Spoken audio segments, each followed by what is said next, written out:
ka muso karaba ɲɛtugu ni ɲɛɛlɛ cɛ Naam. yaku k'a kɛ i sago ye Ala tɔgɔ min b'a kɛ yawa dudu don kosɛbɛ walima i muso bolilen don i bɛ fɛ a ka na Naam. a yɛrɛ ye kosɛbɛ ala tɔgɔ min b'a kɛ a bɛ fɔ a ma ko yawa dudu siga t'a la yaku i b'i jija Naam. i bɛ yawa dudu sɛbɛ siɲɛ 22 kosɛbɛ nka yanni k'a sɛbɛ i bɛ bisimilahi arahman rahim i b'ale fɔlɔ sɛbɛ kosɛbɛ ka sɔrɔ k'a sɛbɛ ka fara o kan ko kun Naam. n'i ye kun sɛbɛ Naam. i bɛ yawa dudu sɛbɛ kosɛbɛ siɲɛ 22 n'i tilala yawa dudu siɲɛ 22 la kosɛbɛ laban min bɛ sɛbɛ i fɛ i bɛ waaw kɔnɔ bonya kosɛbɛ ni k'i tɔgɔ ni muso tɔgɔ don can k'a ɲɛsin ɲɔgɔn ma waaw filanan Naam. i b'o kɔnɔ fɛnɛ bonya kosɛbɛ k'i tɔgɔ ni muso tɔgɔ don k'a ɲɛsin ɲɔgɔn ma can i bɛ sɔrɔ k'a sɛbɛn a dugu ma Naam. ko fa ya kunu kosɛbɛ yaku i b'o nasi bɔ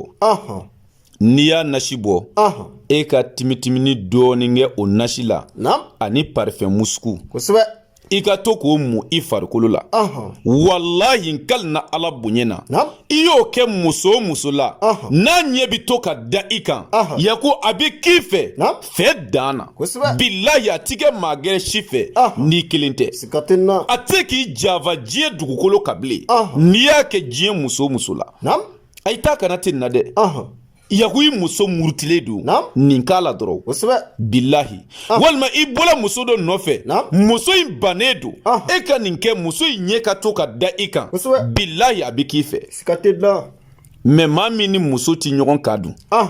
i yɔrɔ ka jan muso la Naam. muso bɛ jamana gɛrɛ kosɛbɛ walima a bɛ dugu gɛrɛ e dun bɛ dugu gɛrɛ fɛnɛ Naam. aw ti ɲɔgɔn kɛrɛfɛ a ti to ka ɲɔgɔn ye kosɛbɛ m'o fɛnɛ nasira d'i ma yaku ninnu ye wulibaliw ye kosɛbɛ musoko kɔni na Naam. k'i lafiya pewu yawa dudu don siga tɛ n na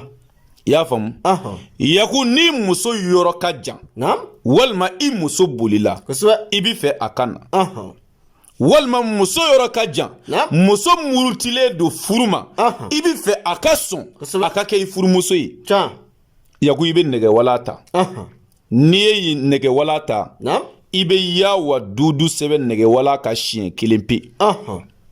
n t'a dɔn n'a y'a sɔrɔ a bɛ ka faamu Naam. yawa dudu i b'a sɛbɛn siɲɛ 1 pe nɛgɛwala kan kosɛbɛ waaw fɔlɔ Naam. i b'o kɔnɔ bonya k'i tɔgɔ ni muso in tɔgɔ don a kɔnɔ kosɛbɛ k'a ɲɛsin ɲɔgɔn ma can waaw filanan Naam. i b'o kɔnɔ bonya k'i tɔgɔ ni muso tɔgɔ don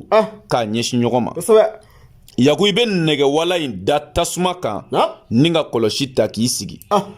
i bɛ yawa dudu wurudi Naam. siɲɛ 22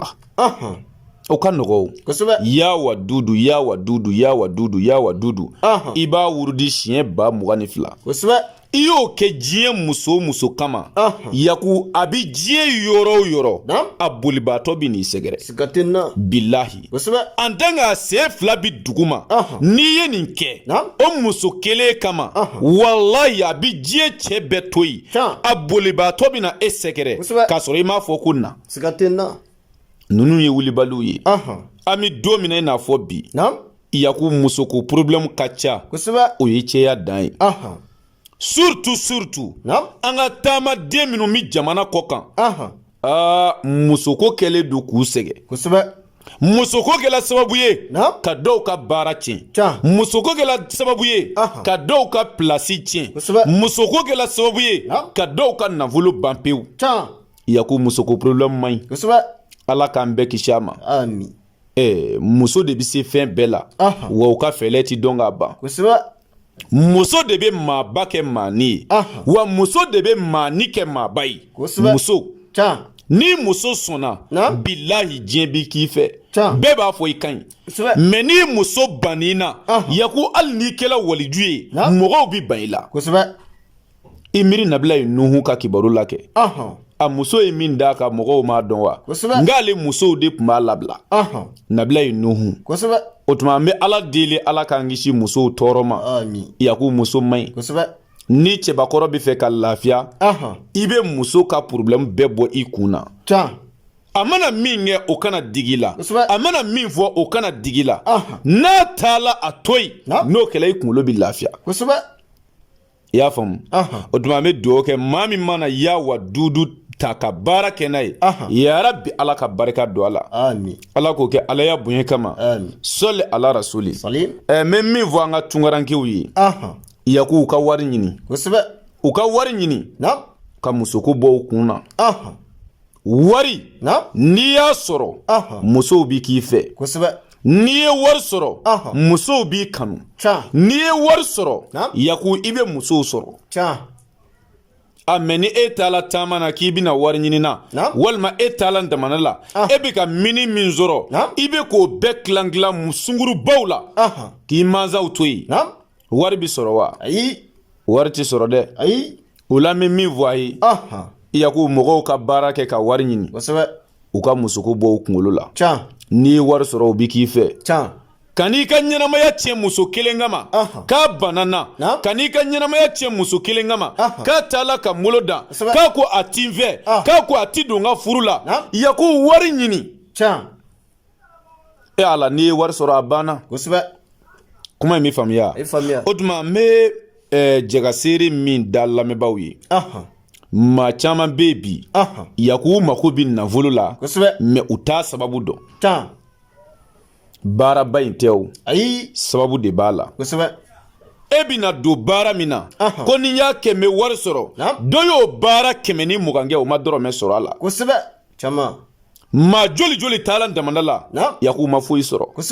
mais maa dɔw bɛ taa damanda la sini u ni miliyɔn bɛ segin k'o ye sababu ye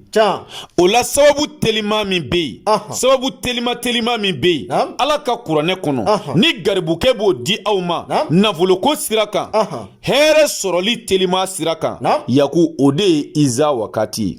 n'i ye iza wakati baara kɛ a banna ala b'i ka garizigɛ bonda dayɛlɛ di i y'a faamuya yaku iza wakati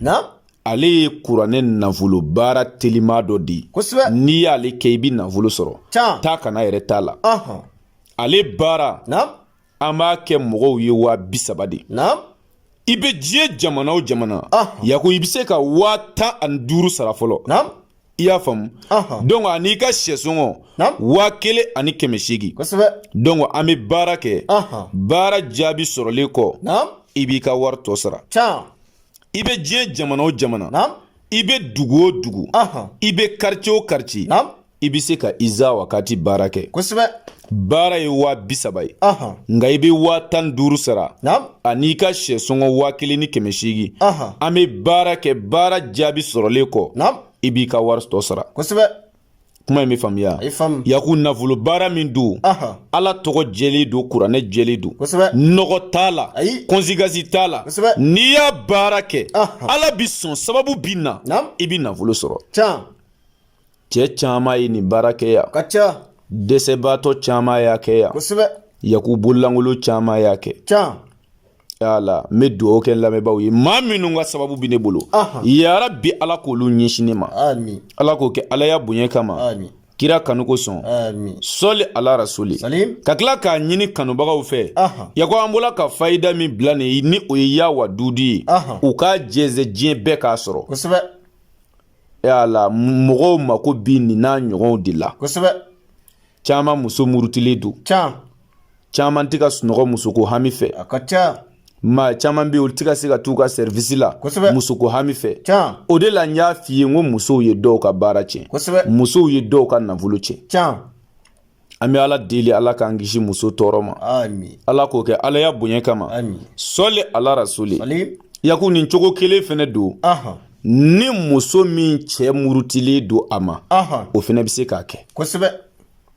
n t'a dɔn n'a sɔrɔ i bɛ k'a faamu muso min cɛ murutilen don o bɛ se k'a kɛ fɛnɛ muso dɔw bɛ yen olu fɛnɛ tɔɲɔnnen don furu kɔnɔ cɛ bɛ muso ta ka bɔ a mansa 2 kɔrɔ k'a yɛlɛma ka so ka tila ka muso tɔɲɔ baara don dɛ yaku cɛ o cɛ bi ten e bɛ jigi sa nɔ dɛ e t'i yɛlɛ bilen ala bɛ barika bɔ i ka kow de la tɔɲɔni man ɲi wa maa tɔɲɔni ala kɛra k'o kisi nɛmɛ b'a kan ko duwawu damadɔ bɛ yen olu ti bi abada maa tɔɲɔnen ka duwawu b'a la yaku n'i tɔɲɔna i bɛ duwawu o duwawu bɛ bɔ i da k'a bɛɛ minɛnen don o tuma an bɛ dugawu kɛ an lamɛnbaaw ye ka ɲini Ala fɛ Ala k'an bɛn sababa ma. Garibukɛ ka téléphone numéro o ye +223 72 24 02 98 n'i ye weleli kɛ nin numéro in na ni Ala sɔnna e ni garibukɛ bɛ ɲɔgɔn sɔrɔ. ربنا ظلمنا أنفسنا وإن لم تغفر لنا وترحمنا لنكونن من الخاسرين. ربنا آتنا في الدنيا حسنة وفي الآخرة حسنة وقنا عذاب النار. ربنا لا تزغ قلوبنا بعد إذ هديتنا وهب لنا من لدنك رحمة إنك أنت الوهاب. ربنا إنك جامع الناس ليوم لا ريب فيه إن الله لا يخلف الميعاد. سبحان ربك رب العزة عما يصفون وسلام على المرسلين والحمد لله رب العالمين.